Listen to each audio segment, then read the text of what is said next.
loves, welcome to my channel. My name's Denise. I am so happy to have you here today, and I hope that my morning routine was inspirational for you. So I really felt in my heart to share some cancer prevention information with you guys. I'm just so in love with what I'm learning in my nutrition classes because, as many of you guys know, I am a senior studying foods and nutrition, and I'm on the journey to becoming a registered dietitian. Thank you, Lord. I'm so excited about that. It's seriously my dream to be a registered dietitian because I just love nutrition. I love nutrition. Food is so amazing. But I will be talking about the AIC research guidelines for cancer prevention, and I just want to say that there is no evidence that diet alone reduces the risk for cancer, and it's actually a lifestyle that reduces the risk for cancer. So going to the gym, but also eating a good diet, and also just everything else that comes with living, like living a stress-free life. I mean, of course, our life is not going to be stress-free. We have natural stressors, and natural stressors are good for the body. But it's bad when stress is just elevated constantly. That's when stress becomes bad. So you just want to be mindful of your overall lifestyle and making sure that you are living a healthy lifestyle, not just focusing on diet and not just focusing on exercise, but focusing on healthy living as a whole. So as I said, I am sharing the AIC guidelines, which is the American Institute for Cancer Research, and they have just done such great research, and all of the information that I will be sharing I will cite and leave in the description box below, okay? A lot of this information I did learn from my medical nutrition therapy cancer lecture though, so just a warning, I will cite that lecture, but yeah. So the first step for preventing cancer is to be at a healthy weight. And I know you've heard this so many times, right? Like, oh, you have to be a healthy weight, lose weight, lose weight, lose weight, blah, blah, blah. You hear it everywhere. Everyone says this, right? We all know that. We all know that we have to be at a healthy weight. But why does being at a healthy weight reduce our risk for cancer? And that is because when you have fat cells, especially when fat cells are accumulated in your abdominal area, like, of course, yes, having fat in like the thigh area or like the arms and the neck, like, yes, it's bad, but it's worse when the fat is accumulated in your belly area. So fat cells, what they do is that they release different hormones, such as estrogen or leptin, and these hormones, they affect your body in a very negative way. So that's why we want to reduce the fat cells in our body. But if you are underweight, or if you are at a healthy weight, like I myself, I'm in a healthy weight, but of course I do want to be more fit and so on. But if you are underweight, then you should not try to lose weight, okay? You really have to be well nourished. Being undernourished is not okay. But if you do have fat, and if you have fat in your abdominal area, then you really want to get to a healthy weight, okay? And I want to encourage you that when you go work out, think about just reducing the size of the fat cell in your body, and just think of the positive outcomes that will come with that. I think that that's very encouraging, instead of thinking of ourselves as like having like the perfect body and being lean and having abs. Instead of thinking of our body in that sense, think of just reducing the size of the fat cell so that they don't release those yucky things all over your body and then cause damage that way, okay? The second step is to be physically active. So to reduce your risk for cancer, you have to be active. You have to. There's just no way around it. I know that you might not want to work out and you already have you might have kids and you have to take them to school, or you might have like a full-time job, or you might be like studying and have all this work to do, but I want to encourage you to be physically active. If you have to wake up earlier to go on a brisk walk around the block, like, do it. But just make sure that you're moving. You have to move. You just have to move. And this is going to help with increasing insulin sensitivity. And then also it's going to help you obviously shed those pounds so that you do not have an accumulation of fat cells in your body. The third step for cancer prevention is to eat a diet rich in whole grains, vegetables, fruits, and beans. But why? Why do we have to eat fruits and vegetables and whole grains and beans? Why is that? Well, because fruits and vegetables have phytochemicals, and phytochemicals are powerful antioxidants.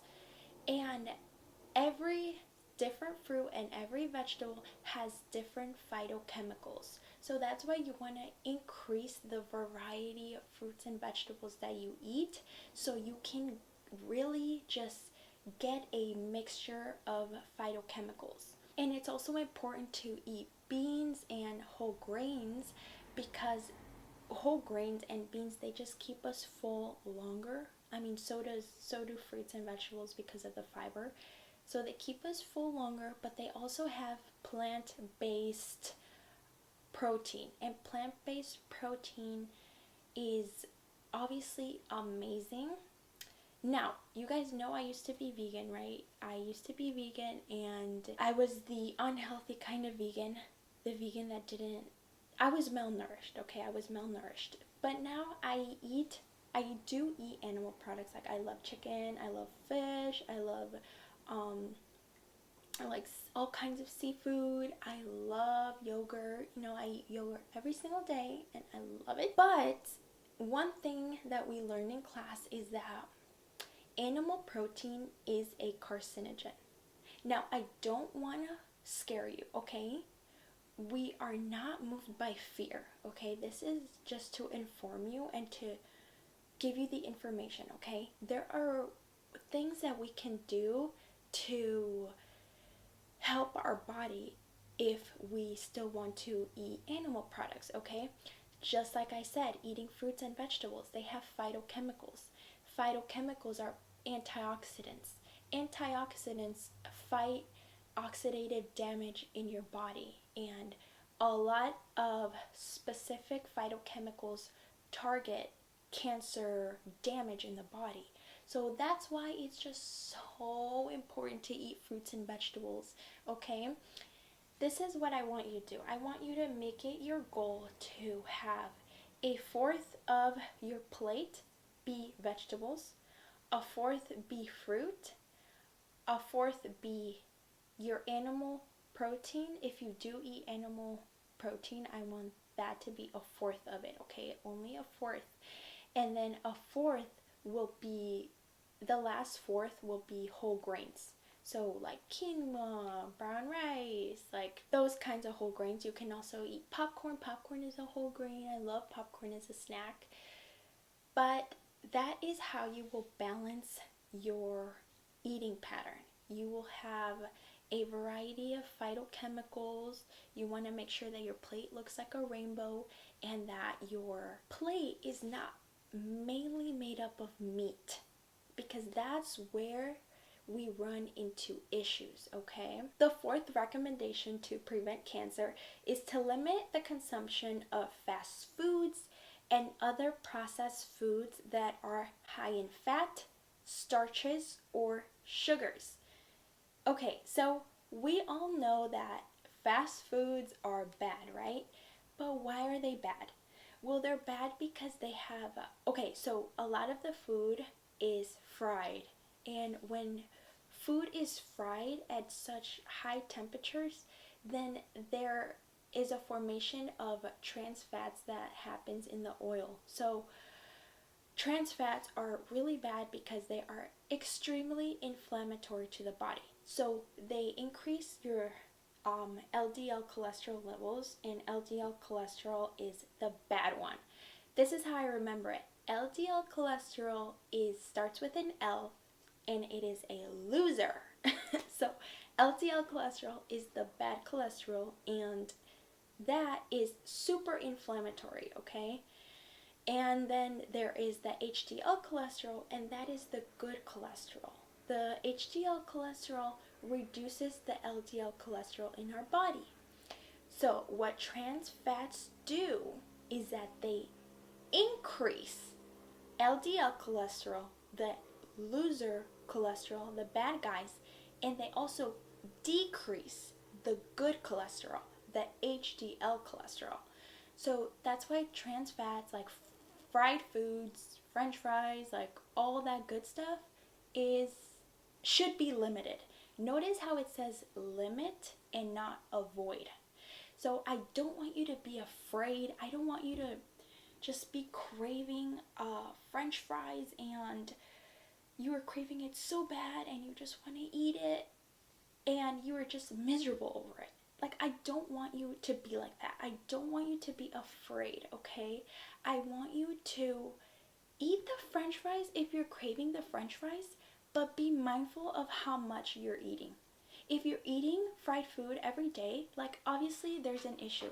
But if you're eating fried food, like, every once in a while, or when you're, like, going out to eat to celebrate, like, some sort of awesome celebratory thing in your life, then of course, eat the french fries. Don't restrict yourself, because that is going to lead you to eat so much more and just binge eat on fried food, okay? Okay, the fifth recommendation to prevent cancer. This one hits close to home, you guys. This one hits close to home, okay? I'm going to tell you that. Limit consumption of red meat and processed meat. I know, you guys. I know. You know what? We're just gonna cry, and then we are going to let it go. Let it go. I love steak, okay? I love steak, medium rare. Oh, I love it. I just love it. Carne asada tacos. Oh, I just love it. Bacon, sausage. Oh, turkey sandwiches. Oh, so good. But we must limit it. We must limit it. So studies are not absolutely sure. Like, there have been so many studies conducted and they're not entirely sure as to why red meat is a carcinogenic, but they think that it's because red meat has high amounts of heme iron. And heme iron, I mean, of course it's great when people have like anemia, or when they have like really bad anemia, they are recommended to eat red meat because it has so much heme iron. But if the heme iron is constantly eaten, it can mess up our intestines. So, they're still trying to figure it out. That's what my professor said. So, I mean, we'll see like what studies end up saying as to why the reasoning behind large amounts of red meat is correlated with cancer. But you can eat like 18, okay, so it's 12 to 18 ounces per week, but no more than that of red meat, okay? And that's red meat. So you can eat 12 ounces to 18 ounces of red meat per week, and that's like, you're okay, that's fine. But if you consume way more than that, then you are increasing your chance of cancer, okay? So just be mindful of that. And you know what, like, 18 ounces per week, that is a lot. That's a lot of red meat, okay? That's like 3 ounces is a serving size. So, I mean, if you do the math, that you can have red meat like multiple times a week and you'll be completely fine. But as for me, I like to stick to the Mediterranean pattern diet because you know what? One of my favorite professors, she eats like that, and she is so knowledgeable in nutrition, and she is just like such an inspiration in my life. In like she's just like changed my whole life. At least like I'm so grateful that I had her. So, but she said that she eats the Mediterranean style diet, and that is honestly like what I strive for. It's, let me tell you, it's hard because you can't really eat. I mean, you should not really eat like sugars and like red meat. It's like in every once in a while kind of thing. So it's it's hard for me because I have a sweet tooth. But you know, in Jesus' name, we can accomplish anything, right? We can do it. We can do it. Take authority over those cravings in Jesus' name. So the second part of the recommendation, which is the processed meats that include like bacon, turkey bacon, sausage, beef jerky, like smoked salmon, and deli meat, which is like deli turkey, deli chicken, like all of that stuff, we really should limit because there is like the added sodium, and there's also added nitrates. So nitrates get converted to these chemicals called nitrosamines, and nitrosamines are the carcinogenic substances in the body. So, but an awesome thing is that antioxidants prevent the formation of nitrosamines. Woo! So, another reason why fruits and vegetables are so important for us, you guys. Okay, you guys, so this video is getting so long. I'm so sorry. But you know what? I am going to try to hurry up. Okay, number 6 is so like simple and easy. Limit consumption of sugar sweetened drinks. And notice how it says sugar sweetened drinks, and not like sugar sweetened like desserts and all of that. So it's specifically targeting sweetened drinks because my professor explained that. So obviously like dessert has sugar in it, but a drink allows the sugar to be absorbed in your body way quicker than compared to like a pastry or like a cupcake or something like that, you know? So the sugar is just like instantly absorbed into your system, as opposed to a dessert that is like, you know, broken down and then it's like absorbed. So that's why like juices, like sugary juices, like no, no, no, you guys. Like orange juice, no. Like that processed orange juice you see at the grocery store, like no. Okay? No, no, no. I've seen a lot of health coaches here on YouTube and nutritionists. You know, they call themselves nutritionists, but they don't really have like a solid like science background. So yeah, be wary of those people, you guys, who call themselves like health coaches and nutritionists. Like, okay, yes, some of them, they do share valuable information that is evidence-based. But there's some stuff that I'm like, ooh, yikes, like, no, no, no, okay? There are way better ways to get our nutrients than to drink a super sugary juice like first thing in the morning, okay? There are way better choices, and that's why it's one of the recommendations to prevent cancer. The next one, you guys, is to limit alcohol consumption.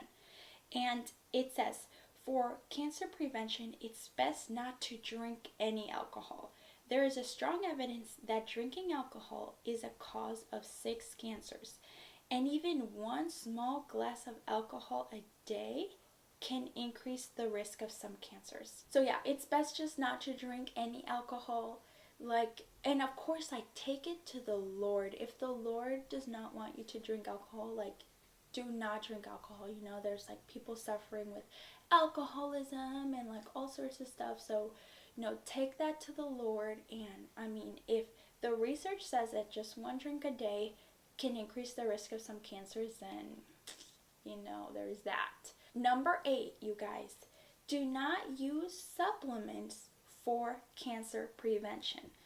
So there are you know how there are so many, like, you know, Instagram accounts or like YouTube channels, and then they're like, hey, take all these supplements to fight cancer or decrease cancer. Like, there is research, you guys, there's been so much research.